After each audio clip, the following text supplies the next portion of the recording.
moi j'insiste très souvent sur le placement et la patience. Quand je parle de patience, c'est là où j'en viens à la prise d'information ou à la lecture de trajectoire. Parce que sans lui apprendre cette patience, mais toujours en activité, c'est quand même difficile de lui transmettre ce savoir-là.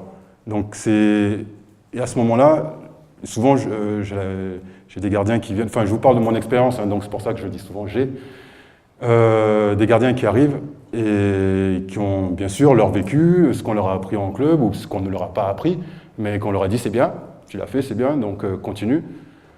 À ce moment-là, il est important que ce gardien accepte, à ce moment-là, pendant la période où on travaille ensemble, d'être peut-être moins bon.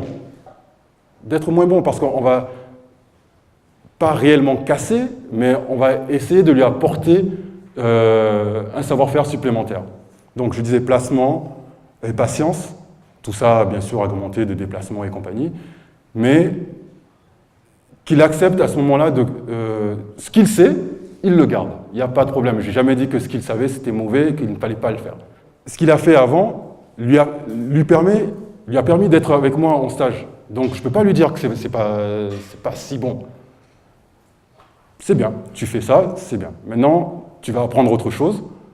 Pendant cette période où tu vas apprendre quelque chose, où tu vas apprendre cette chose-là, tu vas être moins bon.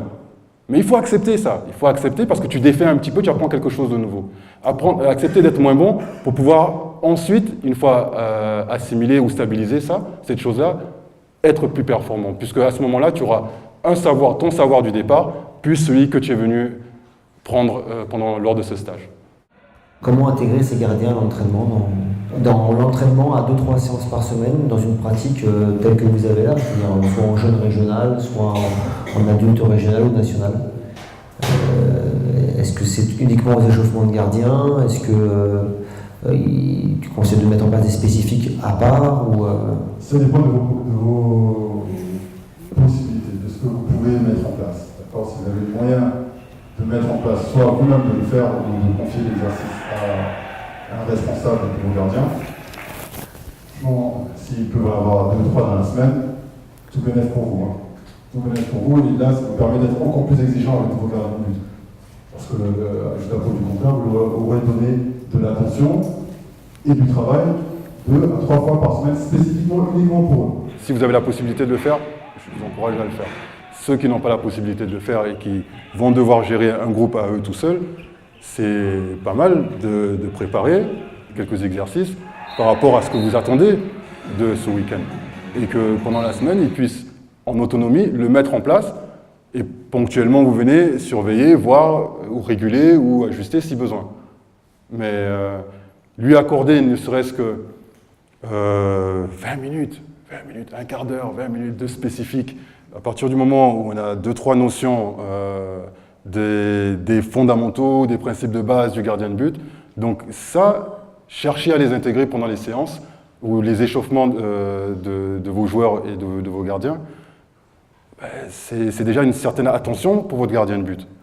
Quand on commence les séances, moi c'est comme ça que j'ai commencé, Rémi peut le justifier, je me mets dans la cage, on a fini l'échauffement, allez, en haut, droite, gauche, boum, boum, boum, boum, en bas, droite, gauche, boum, boum, boum, mi-hauteur, droite, gauche, boum, boum, boum, et après, je suis dans la cage, il me bombarde. Je suis venu, à quoi ça me sert? Et c'est ce week-end qu'on va me dire, oui, dans cette position, il fallait faire l'arrêt. Non. Par exemple, pendant les échauffements, et vous pourrez demander à tous les jeunes avec qui on travaille, notamment ceux qui sont là, les premiers impacts, il n'y a pas de droite-gauche.